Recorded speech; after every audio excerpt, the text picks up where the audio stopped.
Rock and Robin. Tweet.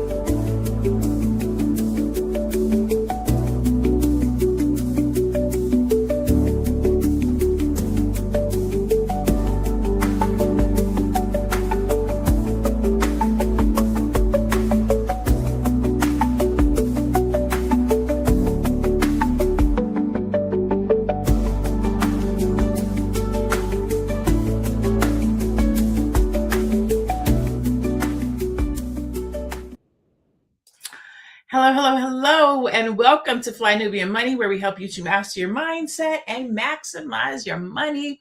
Today, we're talking about Social Security and a new report that's raising a lot of concerns.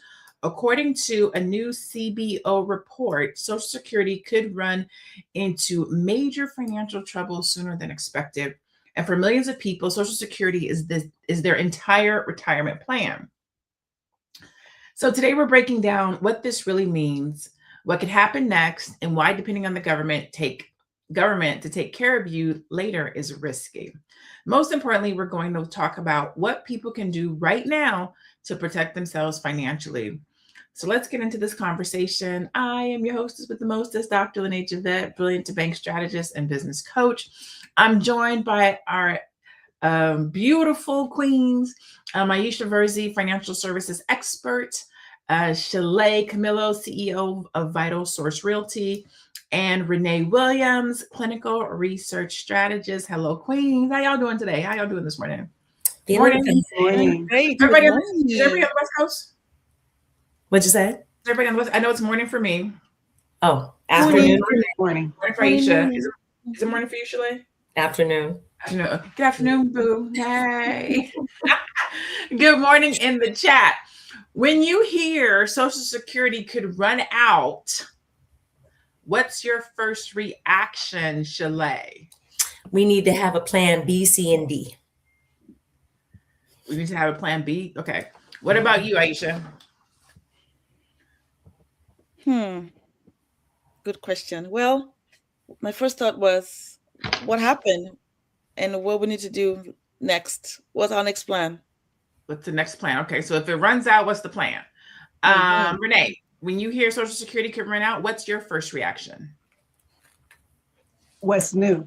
Because that's always been the case. And for us as a Black community, we should not be surprised at all, particularly when it comes to our wealth, our generational wealth, if we can say anything about generational wealth. All right. When I hear Social Security, because my mom talks to me about it a lot, she is in the process of this is her last year working. She's getting ready to retire. So she's doing a lot of research on Social Security and how she's going to retire and her money. And she's always like, you need to look at your stuff. You need to look at your stuff. And I'm like, Mom, I am not counting on Social Security. That is not a part of my plan. I'm not looking for it. I'm not thinking about it. Like, I have other concepts, ideas, and goals. Not that I don't care what happens to it, but it's not going to affect me. That's not part of my roadmap. So let's get into our first video. In the chat, let me know what you all think when you hear that Social Security is going to run out. What does that mean to you? And what do you think? Let's watch this first video.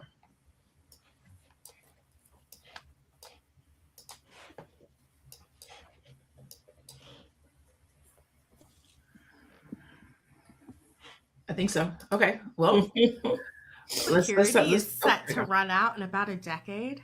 Not a conspiracy, not a rumor. In fact, this is straight from the government's own trustees report.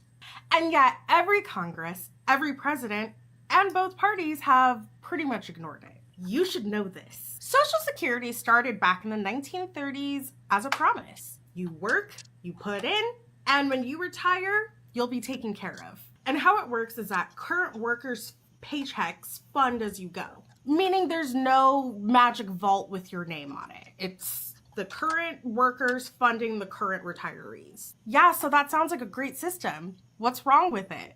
Boomers. See, there's a lot of them, and as they retire and live a lot longer than previous generations at that age, there just aren't enough workers to cover the payouts. Right now, the program is paying way more than it's bringing in. By the early 2030s, the trust fund will be completely depleted. After that, unless something changes, the benefits would automatically have to be cut by 20%. at least. And the bigger point is that this is not new. Experts have been warning against this since the 1980s. And both Democrats and Republicans have promised to fix this, but to no avail. And really, it's because all the solutions are extremely unpopular with the American people. We either have to raise taxes or cut benefits or raise the retirement age, or some kind of mix of all three. And decade after decade, nothing meaningful has been done. And right now, Social Security is being hit with a wave of efficiency reforms. And that kind of sounds harmless, but it could carry huge consequences. The current administration is firing thousands of staff, closing offices, and forcing stricter ID regulations. And in some cases, they're ending paper checks altogether. On paper, it's about saving money and preventing fraud, but in practice, it really just raises barriers for the elderly, people who live in rural areas, and low-income people who rely on these services the most. Let me know down below what you think. All right, so I believe that this is all scare tactics, but let's just do you trust the government to take care of retirees like long term? Not even retirees. Do you trust the government to take care of you long term, Renee? No, I never have trusted the government to take care of me, but I do also know that along with there's an increase with boomers. Also, we have to take into consideration we're moving from, obviously, we're away from the industrial revolution or industry, and now we are in the digital wallet industry. So that has a lot to do with it too, because the strategies and how they're going to get paid is totally different than how they were getting paid back in the industrial age. But also, you know, I don't want to be black, but I'm just saying, as a people, and understanding that we should never have relied on Social Security, which a lot of us do rely on Social Security. And then we get played at the end. And like you say, you see these 80, 85-year-olds of every race at Walmart, you know, trying to make up that income. So it's sad.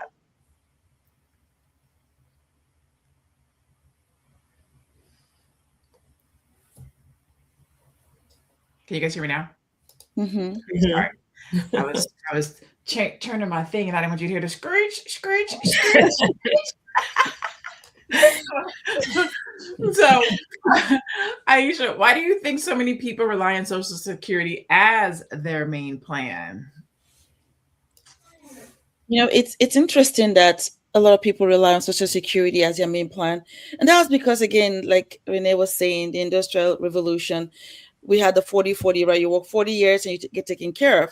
So people just relax. They figure there's a pension for me. Wherever I'm working, there's something set up for me. So there's just automatic relaxation that people have. But then we forget that things are changing. People are not having 10 kids any longer. People even only have one. They don't want to get married.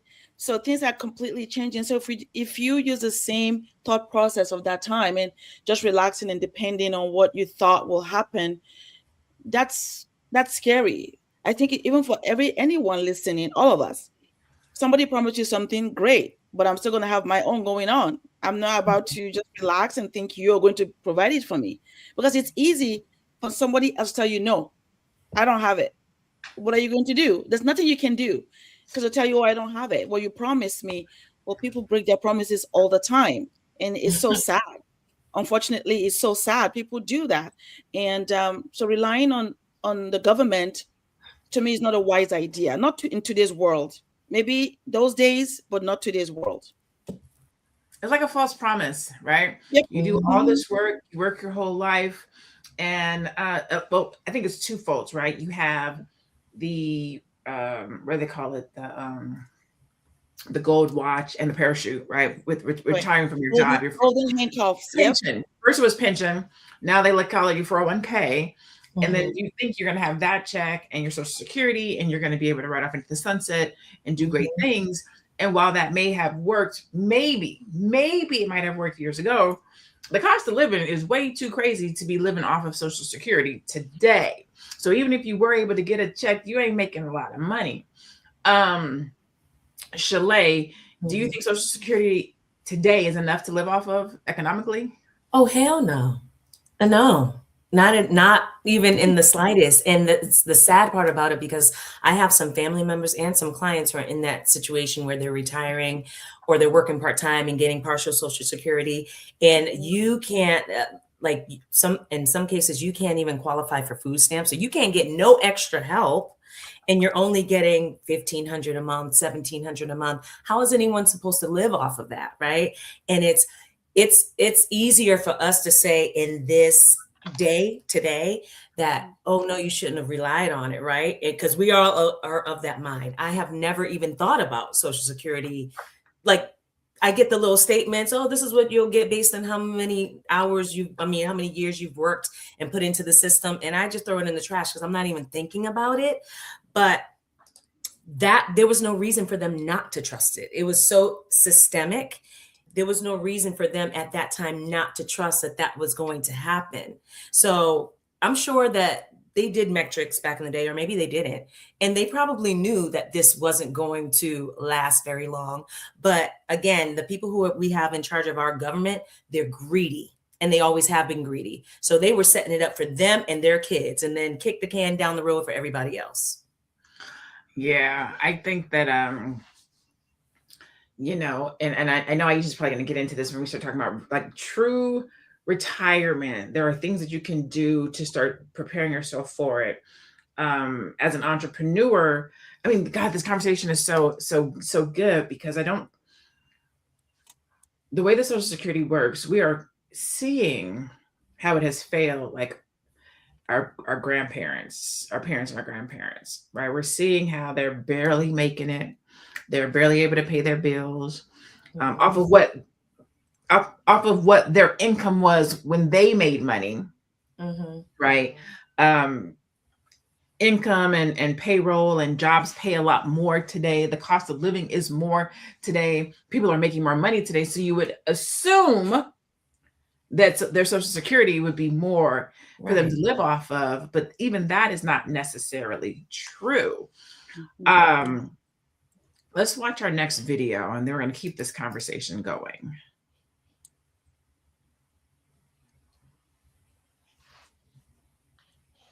I used to work with, she caught me in the parking lot one day and was telling me that she was eligible for retirement. But after looking at her financial situation, she said she can't afford to. So she's going to try to work 3 more years, and hopefully she'll be able to retire. Y'all, when I tell y'all, that broke my heart right in that instance, because I'm like, man, we work hard to retire, get to the point to where we can, and now we can't even afford to. And it just made me think about my grannies. Like, I couldn't imagine them having to be on their feet 8 hours a day, 10 hours a day, still working hard at that age. Because this woman is sweet, she dependable, she work hard, but she can't even relax. She's 60 plus years old, can't even relax, bro. But see, things like that indirectly motivate me, because I'm looking at her 60 plus years old. I'm not even 30 yet. And so I'm thinking, I'm reverse engineering, like, what can I do to avoid that situation? That's why I emphasize being financially literate and saving and preparing for the future, especially to the young kids, because, bro, some of us have this mentality to where we only live once and we don't know when our time comes, so we're going to live like there's no tomorrow. Well, what if your tomorrow ends up being 60 years from now, and you continue to live the way you living today and treat your finances how you treat them 60 more years? You're going to be in that same situation. I understand if you enjoy your job, that's cool and everything, but y'all, we wasn't put on this earth to work to die. Like, at some point we got to live, and hopefully we get to live a lot sooner than later. So I'm begging y'all, man, start treating your finances and taking life seriously now, because the sooner we get it together, the sooner we're able to live the life that we want to live. I like what he was talking about. Why don't you think more people are preparing for retirement early? I think that when people have a job, they believe that their 401k is going to be the thing if they don't pull money out from it. They think that their pension will be the thing, or Social Security will be the thing. So they may not necessarily be thinking about what external factors do I need to put in place to make sure that I can retire well, and or think that it should happen later in life, right? Let's see. Shalay, why aren't more people preparing for retirement early? So I think it's because, and this has to do with a lot of the issues that we have in this country with not being wealthy, right? But we are comfortable, so we're kind of lulled to sleep in a lot of ways on a lot of different issues. So again, this is how they prepared, especially the generation behind us. This is how they prepared. This is how they were socialized to prepare for the retirement. Like, this is going to be a big part of it. So I think number one, people don't realize, or when they hear it, they think it's a hoax, or they think, no, the government will take care of it and they'll turn it around. And people think that they have time to make it up. And, even me, it's like, I want to do all these things. I want to have this amount of money in the bank and this amount in investments. And even sometimes I'm like, well, damn, like I need more time. I need more runway to get to where I want to be. So it's like, we think we have more time. We think the government's going to turn it around. And if we take nothing away from what is going on with this government right now, we need to take away that they not like us and they're not going to save us. So we really, really have to be diligent. And today, putting that plan in place. Okay, so let me just realize that this is probably not going to be there. Now, what is my plan? I like that. Renee, go ahead. Get out to that. I was going to say, also, we have to have the mind frame that the government wants us to be dependent on them. If we weren't dependent on them, then how can they funnel, oh, we have these government programs, now you get this, and now we have interest on this. The banks want you to pay interest. If you were able to have financially sound and put your money up and be able, would you listen to that boss talk to you that way, or or your colleagues, how they talk to you? If you really had that financial cushion, you would be out of there. So they find certain ways to have you dependent on what they can provide for you, so you can just a little bit, maybe go have a cheeseburger and go home and be with your family and watch a flick.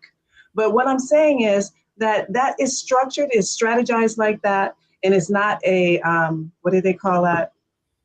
Theory, whatever theory they talk about, those theories that you have. It's not a theory, it's the truth. Just a little bit.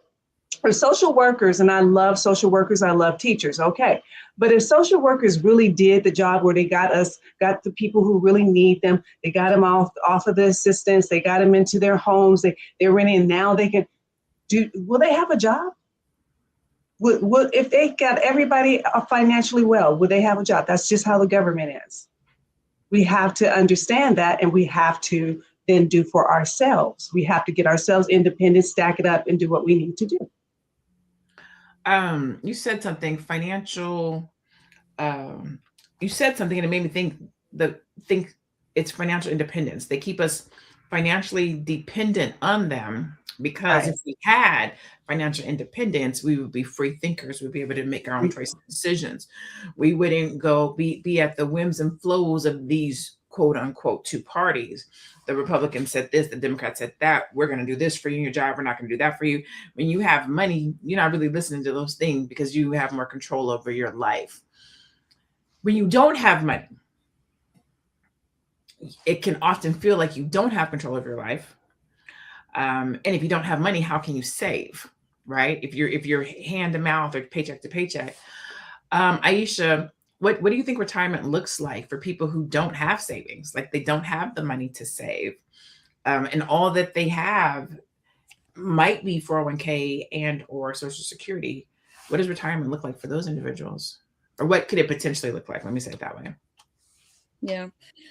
There's just so many facets to that. And I think the truth is, Social Security affects a lot of people, not just our people, right? But we mostly focus on our people. That's just the truth. I have clients that are from, other communities, and they're going through the same thing. It's not something that's isolated. And the key is we forget that any kind of thing we put aside through our job, it's just a supplement. It's just a supplement. It's not, this is it. Because the mistake we make, again, in that video we just watched was about financial literacy. If you understand financial literacy and what it requires, there's no way you think that your 401k is going to save you. That's not possible. And then now you don't have money because you think you're strapped. So the first thing is, are you living above your means? Right? Sometimes we want to buy things that we cannot afford. We want to buy the house that we cannot afford, the cars that we cannot afford. Then we're stretched. Well, I'm working 10 hours. Well, you are, but you're living in a place you cannot afford. So these are things that we need to do. So financial literacy is so important. And I see it all the time when I meet with clients, I'm talking to them about their finance because I care deeply about them and where they're going. And they fight you because they want what they want. And then now when something happens to them, they don't have the money. Now the government now is at fault because they didn't give me the safety net. Well, you should have saved that money to do that rather than spending it on things that you're not supposed to spend them on. So to me, I see that more like just pure math. It's not working. Yes, you make this much money, stay where you can afford. Buy the car you can afford. Don't go above your means. And let somebody help you so you can find ways to save. Don't eat out too much. All this stuff. And people don't think about that. They think, no, I'll do what I want and still have money later on. It doesn't work like that. You have to sacrifice something to get what you want. It's not easy, but somebody has to sacrifice. Kiki Palmer, I'm sorry, Kiki Palmer. I just saw an article. She rents for $1,500 and she drives her Lexus to this day. Yes, you can keep trying to live a life you can afford, and now you're broke. Well, see what she's very wealthy, but she's living below her means because she understands that she doesn't want to live a life where she's struggling. And I know that people really work hard and the pay is not enough. I get it. But when I see where they live, I say, well, you don't have to live there. You can go live somewhere else. But people want what they want. What do you all think? And I'm going to do this at a couple different ages. Get the number in your head. Don't change it. In the chat, you guys can answer too. So whatever number comes to your head first, save that number. Don't change it when you hear somebody else's number. How much money should someone realistically have saved by age 40? Chalet, I'll start with you since you said That's a tough question to answer because it depends on where they live and do they have a family, and do they own a home, do they rent, do they have expenses, do they have student loans to pay off. A good amount to have saved by 40. I think that if you could have $40,000 saved at that time, depending on where you live, then you have enough for possibly an emergency fund. And this is where we're basing this off of not the desire. Of course, you want to say 150, 200, but being realistic to where wages are right now and everything, and the expense to actually live. If you have $40,000, I think you'd probably have about depending on your expenses, 3 to 6 months of emergency funds. And if you don't own a home, if you have $40,000, that would be enough in most parts of the country to get into home ownership, which has been the safest hedge against all of this inflation over the last 75 years. So getting into home ownership as early as possible, the average age that folks are getting into home ownership is 41, right? So that's a great age that you pick. But getting into home ownership as soon as you can and using different strategies to make it affordable, even in the environment where everything is expensive. We have high interest rates. There are ways to make it more affordable. And like Aisha said, being willing to sacrifice, being willing to not need that instant gratification of my house got to have this, it got to have that, you need to be able to compromise somewhere. I think that in this environment and in this country at this time, we all need to be thinking about where we can compromise and stop and have blinders on and guardrails and stop keeping up with the Joneses. We need to do what we can do and what's comfortable for us and what will help us get to that next level. And home ownership is one of the ways. Okay. Renee, how much money should someone realistically have saved by age 40? I was going to say less than Aisha. I was going to say about 30,000. 30,000. Okay. Aisha, how much do you think somebody should have saved by the age of 40? At the age of 40, you should have at least $250,000 or higher. So 250,000 or higher. Yeah. I would say 100,000. I would say by 40, you should have at least 100,000 saved. And then, yeah, I think I would say by 40, you should have 100,000 saved. Probably, and it's hindsight, right? Because then it comes back to at 40, you just burned through your 20s, acting a plum fool, partying, buying tables. You spent more money than you had coming in. Your 30s, you're probably starting a family, maybe getting married, figuring out life. So even just to try to figure out how to save 100,000, like where is that coming from? Right. Now here we go. One more. Yes. We're gonna do it again. One more time. One more time. How much money should you have saved by 50? I'll start with you, Renee. I'm going to go backwards. How much money should you have saved by 50? No, I was going to say about at least $250,000, 500,000. By 50. At least.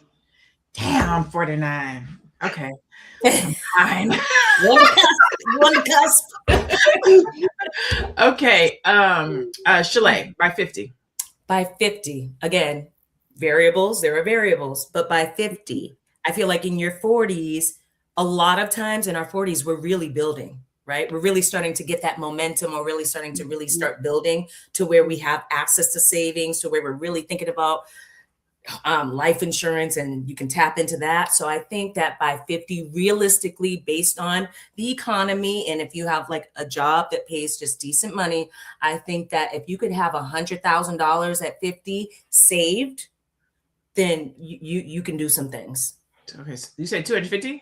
100,000 saved by 50, because you can use that to leverage it to get. Okay. Yeah. Aisha, how much by 50? $500,000 to $1 million. $500,000 to $1 million by 50. Okay. $500,000 to $1 million by 50. I think I might tend to agree with Aisha. $500,000, at least 250. At least 250. If you could get 500, yes, but a minimum. So I'll do that. A minimum of 250 by 50 is probably what I would go with. Let me see what you guys said in the audience. So we had Deborah said 1 million. C. White said it depends. And Incog 4654 said $100,000 without any other debt. C. White said at age 40, 500K. Armando said 100K for starters. Deborah said 2 million. I think that's for the 50. 200 to 250K by age 50. Okay, now who has that? Not you guys on the panel. I'm talking to the chat. Well, I have a question. Give us a $50,000 loan. right. I have a question, right? And let's just because my number was the lowest at 100,000, right? And then it went 200,000, 500 million. So realistically, just as a baseline, how are people able to save that amount of money? And when we say save, we're talking about that's your other expenses paid and you're saving. How is the average person able to save that amount of money? And I would love to hear some advice for that, because people probably like, ooh, somebody said, where does Aisha live? I know. I think it's what it's what she does. So we'll start with Aisha. Let's start with Aisha. I already know what she's going to say, but let's start there. And then we'll go around the panel and let everyone weigh in. But before we do that, let me just make sure that my executive producer doesn't want to go to another video before we have this conversation. And she did not say so. So let's do this round robin and then we'll go to our next commercial. So Aisha, how can somebody actually save that money? Or have access to that kind of money? This one. Yeah, because we're talking about 50, right? That means you've been in the job market for over 30 years, technically. If over maybe 20, at least more than 2 decades, you've been in the workforce. And this happens with maximizing your 401k and the power of compounding interest. Meaning not touching the money, not borrowing from the money, because as you save and maximize your contributions, that money is growing and it's compounding. That's just one aspect of your money. And then if you have, we're talking about ideally, right? We're not talking about, oh, now I'm looking back, ideally. And then if you have your other insurances that you've been putting money as well, by the time 20 years later, it's also compounded in interest. So all that money combined gives you that net worth that you're like, wow, I can't believe I have this much money. It's amazing how the numbers work when you allow time to compound your money for you. So that is what that's how I'm looking at it. If you start early, it's amazing, the snowball effect of the compounding interest of your money. So that is how I come up with those numbers. Maximizing your retirement account, and then your other accounts in your insurance, and watch the magic a decade or two later. Okay. Renee, what about you? What can you offer people to prepare or save those types of dollars for retirement? I agree with everything Aisha says. Then also what I did is, they take taxes out of your check anyway, right? So I would say I would always do take 10 or 20%, and it just automatically is taken out of my paycheck and put into a savings account. And if it's already gone, I don't know. I mean, I'm moving on and doing whatever I have to do. So in addition to that, just like having a certain amount of money just taken out and put into a different account so you don't see it or touch it. When you turn around and look at it, it's like, oh, wow. All right. Shalay. Okay. And let me reframe the question. It's the same question, but we're really answering what are some smart first steps for someone who has nothing saved? We're answering what's the best retirement plan for someone living paycheck to paycheck? What can you be doing right now to get you to a place where you can have those types of dollars saved? You may not have it at 40 and 50, but you still need it. And what can you do right now? Go ahead, Shalay. Okay, so first I want to preface this with saying I didn't, so when I was thinking savings, I'm thinking savings outside of investments, because a lot of times we're not having it. Yeah, we're going to have the investment conversation in a second. I'm going to address that. Yeah, right now we're just talking about savings. Right. So Aisha was saying having your 401k, a lot of times you can't tap that stuff without penalty. So when I'm thinking savings, I'm thinking separate savings account that's liquid that you can actually tap. 100K. But going to your question, how can someone start now if they don't have it? Well, if you got a little bit, if you got 3% down, I would go and try to buy a multifamily home if that's in your market.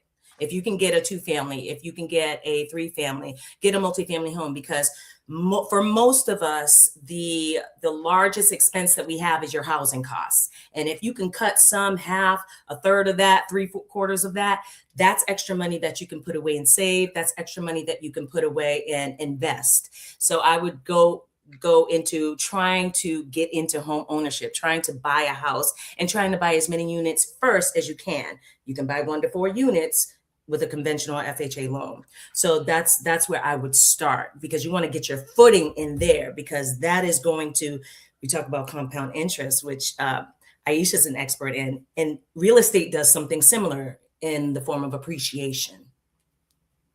So I would think, so at almost 50, I was going to say 50, at 49 and a quarter. When's your birthday? September. Okay, when September what? September 9th. Oh, she's a Virgo. Yeah, yes, ma'am. Yes, ma'am. Thank you, Lord. Not quite half, but I think I am over a quarter at this point, but not quite half. I'm like 49 and a third, but whatever. Looking back, what I wish I would have done, or what I would tell someone now, our executive producer said acorns too. At 50, looking backwards, what I wish I would have done is had these conversations sooner. So that's the first thing I would tell somebody to do. How do you get to 100,000? Have the conversation sooner. Like, start talking to your kids about it right now. Like, you might not be there, but start talking to them about it. So have the conversation sooner and understand that savings start way sooner. I wish I would have bought a house sooner, because when we talk about savings, it doesn't have to be in your pocket. It could be something that you could tap into later. Like, you can put that $100,000 into a house and just let it sit there, because that's a savings account. When you go to sell the house, you get the money back. Because if it's just sitting in your bank account, you might spend it. So putting my money that I've saved someplace where I can't touch it, I would have done that, because I've saved and lost probably over $500,000. You save it and then you tap into it. I'll put it back. You save it, you tap in. So I would have taken my savings and put it into something where I couldn't have pulled it out. Another thing I wish I would have done is I wish I would have talked more about my goals, because I knew I wanted to buy a house, but I didn't know where I wanted to live. Born and raised in California. I moved to Arizona when I was 16. I moved back to California when I was 23. I moved back to Arizona when I was 30. I moved to Atlanta when I was 38. I moved back to Arizona when I was 40. And I've just lived here. But I could have bought a house 4, 5, 6 times over. But because I didn't feel like I was stable enough, I didn't. But I didn't understand. I could have rented that joker out and had 2 or 3 or 4 houses by now. So I think the thing that I would tell somebody now is start Like, start doing anything. It doesn't matter. Acorns, IRA, 401k, life, like, start saving $5, $10, whatever it is. We just keep thinking that it's going to be later, and we limit our compound time.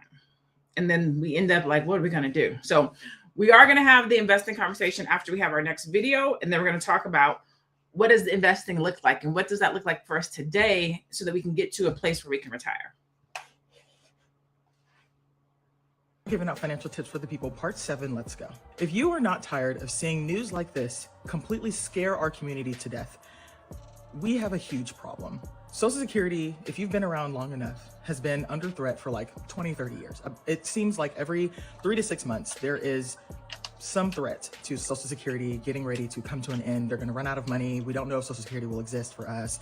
And here's the thing, when I work with my clients, I do not factor in Social Security when we are looking at the financial freedom number for each individual. Because let's face it, Social Security is not security. It is a social system that we are all paying into, that the government gets to decide what happens to that money. You have to be able to build, save, invest for your own future. And if Social Security is an option for you, then that is a bonus. We only look at Social Security as a bonus to your retirement income, to your financial freedom income. You have to be able to learn how to be self-sufficient with your own savings and investing, and you have to learn how to manage your money and build your wealth to your own capacity, so that you don't have to rely on systems like this that may or may not be present when you need it. And if you like... All right, so that's a great question. What is your financial freedom number? Like, I'll ask you two. No, because we're talking about retirement. So let's just ask that. I'm just gonna ask you that. What is your retirement financial freedom number? Aisha, how much do you need to retire to live comfortably in retirement? First of all, how old would you be, and how much do you need? Yeah, again, it depends on who is retiring. Everybody has a different age. What's For us, your okay, financial freedom number? there's no retirement for me. I just plan to work. I'm not going to retire. I don't have that kind of mindset.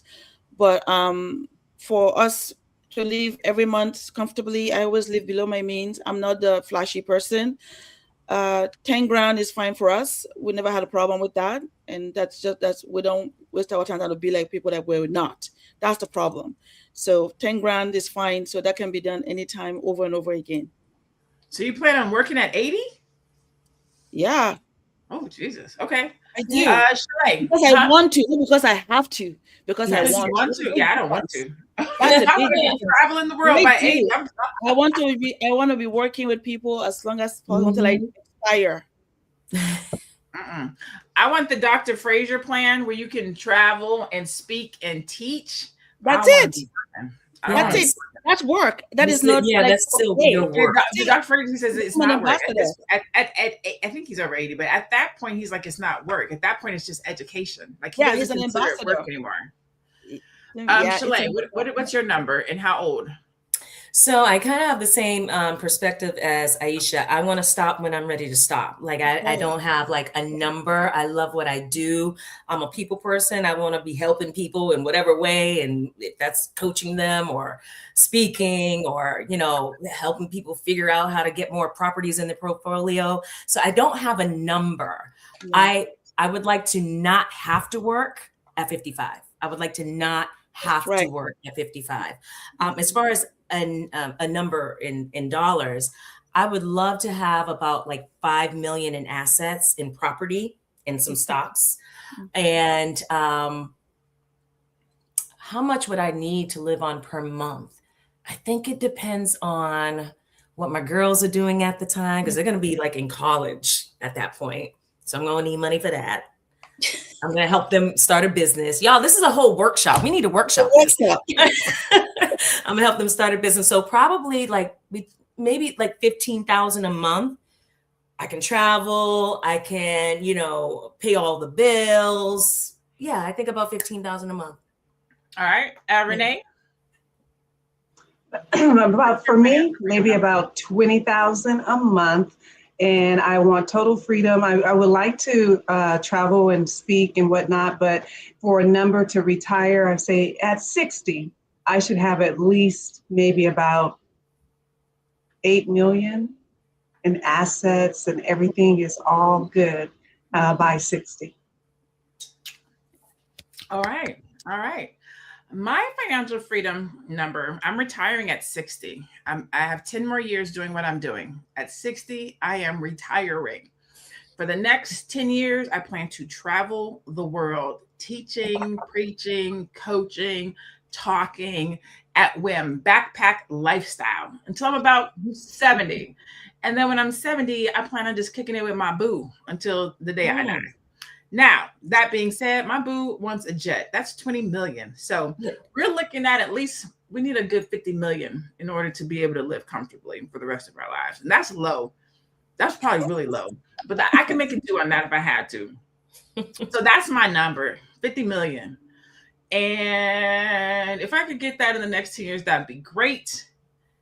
If not, that's why I gave myself that 60 to 70, still be teaching, preaching, crossing the world, doing what I do. But by 70, I'm out of here. Like, you ain't gonna see me kicking. No, ma'am. No, sir. I see myself being a philanthropist, helping other Black folks and Black businesses, but I don't plan on being a hustler out here still in the streets trying to work. Not the kid. That felt good to say. I think we have another video. No, let's do stats. I'm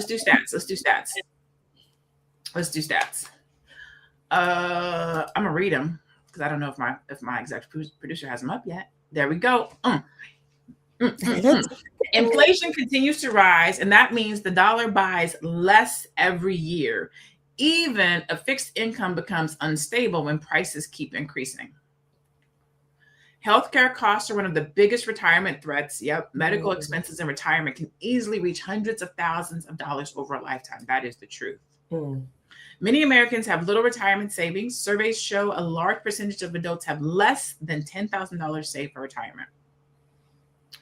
Reports show Social Security trust funds could face depletion within the next decade if changes aren't made, which could result in reduced payouts. Yes, that's the truth. The average Social Security retirement benefit is around $1,800 per month, which is not enough for many people to cover rent, food, healthcare, and basic living expenses, which is why you cannot rely on Social Security. And I wanted to just bring that message home. A lot of times people are talking about Social Security is going to be gone. We're not going to get checks. That's not the truth. When we're having this conversation and they're saying the Social Security is going away, it's never going to go away. Let me not say never. It's not that it's going to go away. It's that it's going to be depleted. So there's this thing called the Old Age and Survivors Insurance, OASI. It is a trust fund, and that is what is projected to run out of reserves around 2032 and 2033. So when they say Social Security is going to run out of money, they're talking about the Old Age and Survivors Insurance that will be depleted. There won't be any money there. What will then happen? Without legislative intervention, beneficiaries could see a haircut, is what they're calling it, in payments, where those that receive payments will be reduced approximately 77 to 80% of their promised benefits after that depletion date. The reason why is the system will go to zero, and then it will be funded on a pay-as-you-go basis, meaning that the taxes from current workers will continue to fund, but we'll be literally living off of what is being funded. So as people pay in, that's what they'll get out, and it will be at a reduced amount. So that's just want to make sure that when people talk about it's going to run out of money, no, OASI is going to run out of money and be depleted. And now you eat what you catch. Like we pay in, they pay out. So there won't be a trust fund. There won't be anything just sitting there. You literally got to work. That being said, I know we wanted to have the conversation from the investment route, right? So we kind of alluded to it. What role does investing play in building a real retirement plan, right? Because we talked about savings, which is just putting your money in the bank, but stocks, investing, putting your money someplace where you can get it back.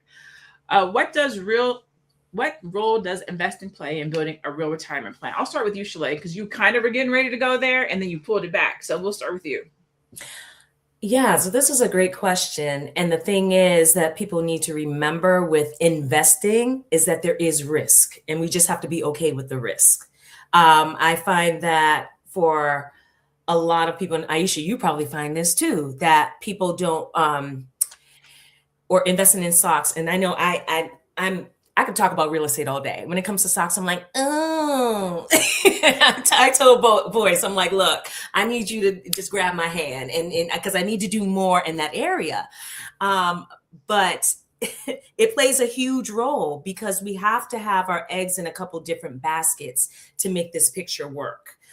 We shouldn't just be doing one thing. We can go heavy on one thing. Like I go heavy on real estate because that's what I know. I'm comfortable with it. I know it works, and I've seen it work for me and everyone else around me, right? But I also want to be diversifying. I have conversations with Aisha about life insurance, talking to Boyce about the stocks and everything, and getting into more things like that. There are even other investments that we don't really even talk about on here, like investing in other people's businesses, buying a book of business that's already running and somebody wants to sell it and they want to retire. And you can buy that person's business that already has, a Rolodex of clients and customers. We haven't even gone down there. So like I said, we can workshop this because there's so many things that we can invest in. These like stocks and insurance and real estate, these are the top of mind things. But there are other things that we can invest in individually, collectively together, buying land, cannabis businesses. Like there's so many things. So I think that we just need to get out of the fear mindset about us not knowing enough about what it is that we want to do and just be open-minded about having the conversation. And yeah. Renee, why do you think so many people fear the stock market? Education and not enough education and understanding, but the stock market and real estate is the best bet for all of us to really understand it and get our and pull into it and do it. And also we're going digital. I don't care, no matter what. So going into crypto and understanding crypto and how you can put your money into that platform as well. But yeah, it's education. We need education and understanding. And then after the education, maybe set up something and say, okay, put this money here and we can help diversify with you and help you. And I think Aisha, you do that, right? You help them take their money and diversify it into those pools that, it's going to be a risk, but it's okay. So, it's going to go up and down. And when the news go up, your stock go up. So, you just have to understand those certain things and be able to tolerate it. But you'll win more than lose if you lose and if you don't put your money in anything, right? So you might as well put it in there. I love that. And then Aisha, what role does insurance play in building a real retirement plan? Oh, good question. I know I always talk about insurance, but you know what? It's all about diversification. Diversify. You may be strong, maybe heavy on one aspect, but the key is now look, where am I not strong at, and make sure we diversify. And insurance plays an important role. As a matter of fact, a lot of times that is what preserves your wealth. That is how people actually lose at the end because they were not protected properly. Proper protection is so key. Why do I maybe lose things that I have worked so hard for? Because I didn't have the guardrail to protect it. So now I lose everything. I'm starting from scratch. So knowing what I know now, honestly, insurance is so important. Whatever you're building, you find a way to insure it. Even in the stock market, guys, stock market has insurance. They are called puts, right? So if insurance is not important, why is it that even in the stock market, you can buy puts to protect your money? So think about that. It's so important. And insurance can help you in so many ways. It preserves your wealth. If it's your income, it can protect against a loss, premature loss, so that your income can be replaced and you're not starting from scratch. Or Anonymous said something important, annuities.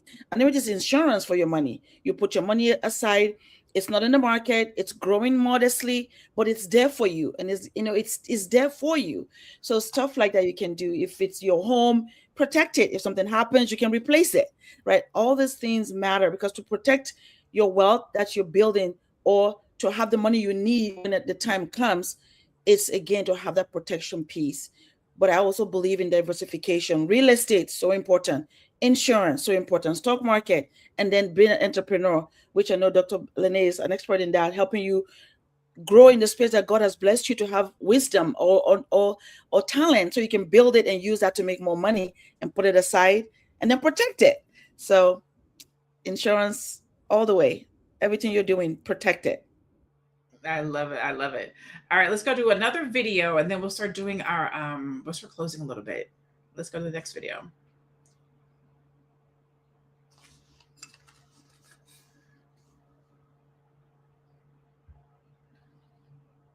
Everything else, I'm watching the news and I'm trying to understand why Congress keeps saying that Social Security is running out. The money that we get taken out of our paychecks every single month that gets put into our Social Security is getting used right now.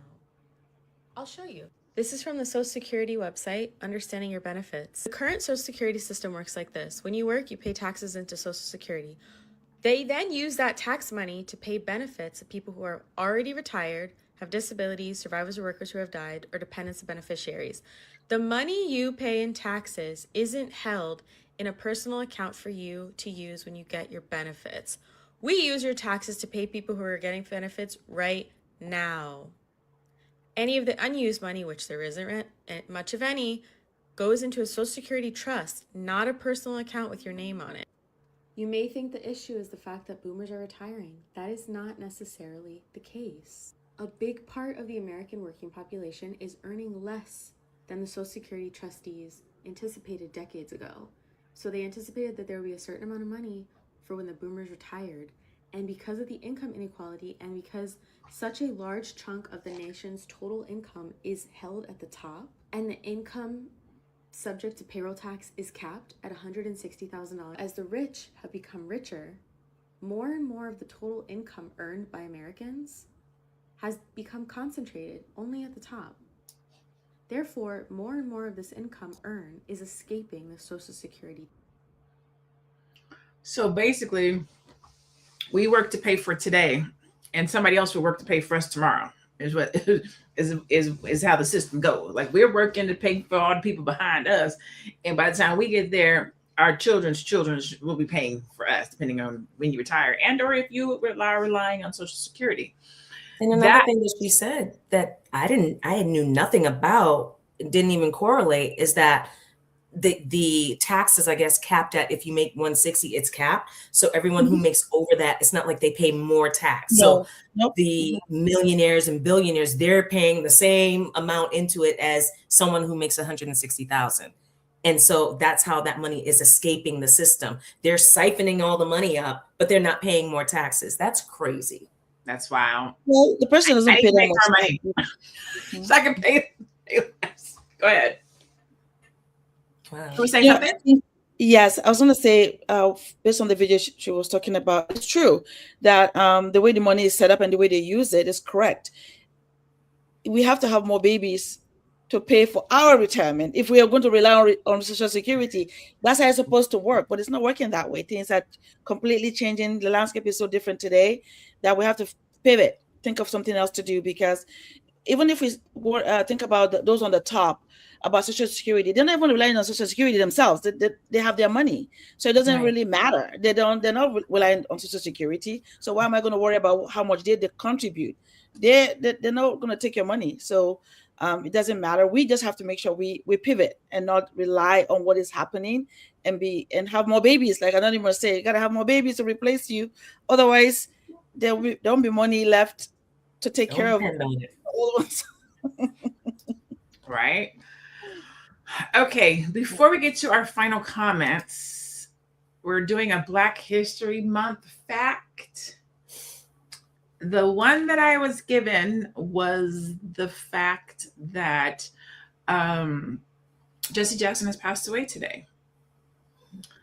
And that, I didn't know that when I first got on here today, but for those of you that may not have known, Jesse Jackson has passed away as of today. Rest in peace. Yes. I don't know how old he was. I mean, he's been around for as long as 84. Thank you, executive producer. He was 84. He passed away at 84. I think she also said that he had ran for presidency twice. Yeah, I remember that. Okay. And so, I mean, that's a living legend. He ran, I even think, I believe, correct me if I'm wrong, he ran with Martin Luther King, right? Mm. Yeah. Yes. Or was that what's the other Reverend? Sharpton. No, I think it was Jesse Jackson. I think it was Jesse Jackson. I don't think it was Al Rest Sharpton. rest in peace. Wow. Yeah. What a legend. Yeah. Yeah. Yeah. Okay. So, all right. So we are going to do our final thoughts. And the final thought angle we're going to take on our way out is, what advice would you give someone who is scared after hearing this report? Mm. What advice would you give someone who is scared after hearing this report? Renee, we'll start with you and then we'll go around. Thank you. Well, Black people can't afford to depend on the system anyway, because at one point we couldn't even vote. So a lot of these things were put in place before we were even allowed to vote. So we have to understand that we need to have a plan for ourselves. And through that, you'll be much better just thinking about what is best for you and your family. And I love how I believe Shayla, thank you. It was saying, you got to put away, don't even think about Social Security. Just think about now and what you can do for your family and for yourself, and not rely on that in the back of your head, just like that could be like, I don't know, some type of lottery thing when you see it when you get older.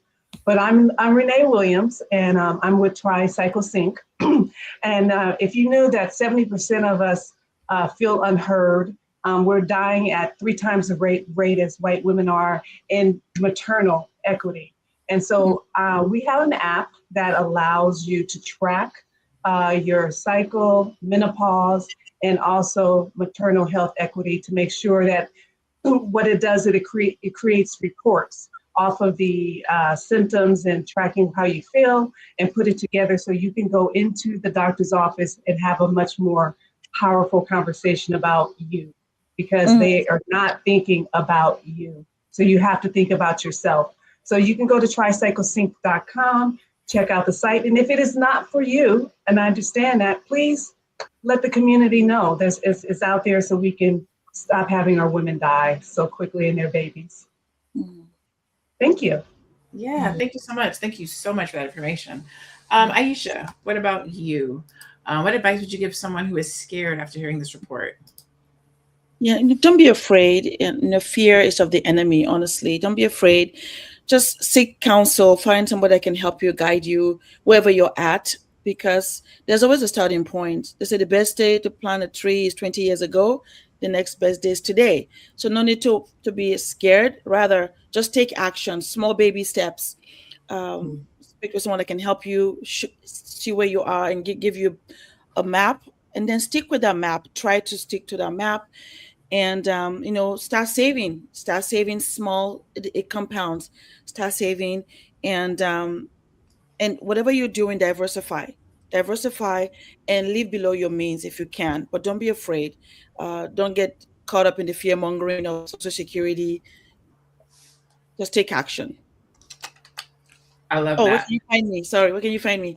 I'm in the Black Business Quest, one of the coaches there, and also aishaverzi.com. Thank you. No, thank you so much. Shalay, same question to you.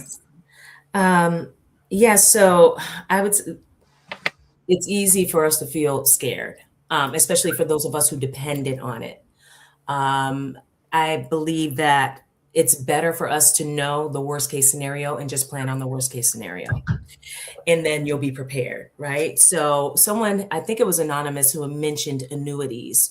So I'm going to say annuities and insurance. I wish that I was having these conversations when I was younger, because I had both and then cash one out and let the other one go, because I always thought I had more time and more runway to make it up, right? So knowledge, knowing, the communication, having a community you can talk about it with and learn these things so that you can actually implement. And the implementation is the most important thing. So knowledge and implementation, because if I would have kept my annuity from 15 years ago and let that compound, and if I would have kept my life insurance from when I was 27, I would have a whole bunch of money right now. So that would be my advice: knowledge and implementation. I am Shalay Camillo, CEO of Vital Source Realty. I'm here in Boston, Massachusetts, and I can help you guys buy or sell property anywhere in the United States and Canada. If you have any questions about becoming home buyer ready, I'm actually doing a session in the Black Business School tonight. We're doing a master class, so you can go to theblackbusinessschool.com and sign up for that. If you haven't, we're starting at 7 p.m. Eastern. And come on and join us, and I would love to answer your questions. And I want to help as many of us as possible get our piece of the pie. And home ownership is one of the most impactful ways that we can do that. So I love that. All right. So I'll ask, what advice would you give someone who is scared after hearing this report? My answer is kind of like what I started with, which is don't let fear hold you back. If you're scared of it, it's because you're not prepared. That's what I would say, right? People who are doing the research, who are learning, who are saving, who are talking about annuities, talking about insurance, talking about stocks, buying real estate, getting doors, thinking about it, they're not scared. We may only be scared, or you may only be scared, or people who are scared because they're not thinking about it and they're feeling like I'm not prepared. So my advice would be get prepared, learn about it. Something as simple as Robinhood, Acorns, download something, get in, start having conversations, be with people. One of my homegirls I was talking to yesterday told me she has a goal of saving $100,000. And then she turned around and said, I've saved 30,000. I was like, what?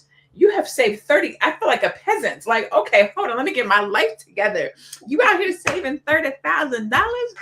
And so now that motivated me. Now I'm like, okay, Lene, what you got to do to save you $100,000? So also get around other people who are having conversations and doing things like saving, because when you see other people do it, it makes you feel like, oh, I can do it too. And now you can compare notes. How did you save that? What did you do? Okay, let me, you know what I'm saying? So you have to be around people that are doing those same things. And of course, start a business. You know, I'm gonna say that. And I'm Dr. Nate Javed. I'm a brilliant bank strategist, and I help Black entrepreneurs to start businesses. So I'm always going to go back to that. That being said, my executive producer said that I did not, in fact, give you guys a Black history fact. What I gave you was Black news. And we wanted to just take that moment to recognize a pioneer in the Black community. So that was not our Black history fact. That was our Black news for the day. But let me give you our Black history fact, being that it is Black History Month. A.J. Gaston is known for building one of the most powerful Black business empires during segregation and using his wealth to support the civil rights movement. He created a network of successful businesses in Birmingham, Alabama, of all places, including insurance companies, a bank, funeral homes, real estate ventures, the famous A.G. Gaston Motel. He used his money to fund and support civil rights movements, provide bail money for jailed protesters, support civil rights leaders and organizers, and offer safe meeting spaces. Some of A.G. Gaston's businesses and properties still exist today, but most are no longer operating as his original private companies. His legacy lives mainly through historic sites, organizations, and institutions. For example, the A.G. Gaston Motel still exists. It is now a National Historic Site. It was built in 1954 by Gaston. Today, it's part of the Birmingham Civil Rights National Monument. The Smith & Gaston Funeral Services legacy business still is operating, one of his earliest businesses, still known in Birmingham and part of his lasting business footprint. The A.G. Gaston Boys and Girls Club is still up today. Other businesses, mostly no longer operating. At his peak, he owned the Booker T. Washington Insurance Company, Citizens Federal Bank's Savings and Loan, Construction Company, Real Estate Holdings. Most of these changed ownerships, merged, or closed over time. So we wanted to give a huge thank you, recognition, and shout out to Mr. A.G. Gaston. I love to learn Black facts. Like that makes me feel good to know that. Anyways, today's conversation is a wake-up call. Too many people are counting on Social Security to be enough. And the truth is, it might not be. And if I had to say it a different way, it's not going to be, right? But this isn't about panicking. This is about planning. This is about getting serious and making sure you have a real retirement plan, because nobody wants to be stressed out in their older years. Thank you to our queens for being here. And thank you to you, everyone in our audience, for tuning in every day, for watching, for seeing us, for sharing the content, for bringing people, for doing what you do to make sure that we are successful in this message and this delivery every day. We appreciate you. Make sure you like, comment, and subscribe, and continue to share. Tune in to, I think last week I said Shopify. I meant Spotify. Whoever caught that, I meant Spotify. Make sure you find us on Spotify. If you want to get notified when we go live, text the word Queens, QUEENS, to 87948. Again, text the word Queens to 87948. You can also catch us on Spotify or tune in here every day at 1:00 p.m. Eastern and catch the Queens live and in person. That said, thank you so much for being here. I'm Dr. Lene Javette, joined by Shalay, Aisha, and Renee. Go out today, be blessed, stay beautiful, be Black, and be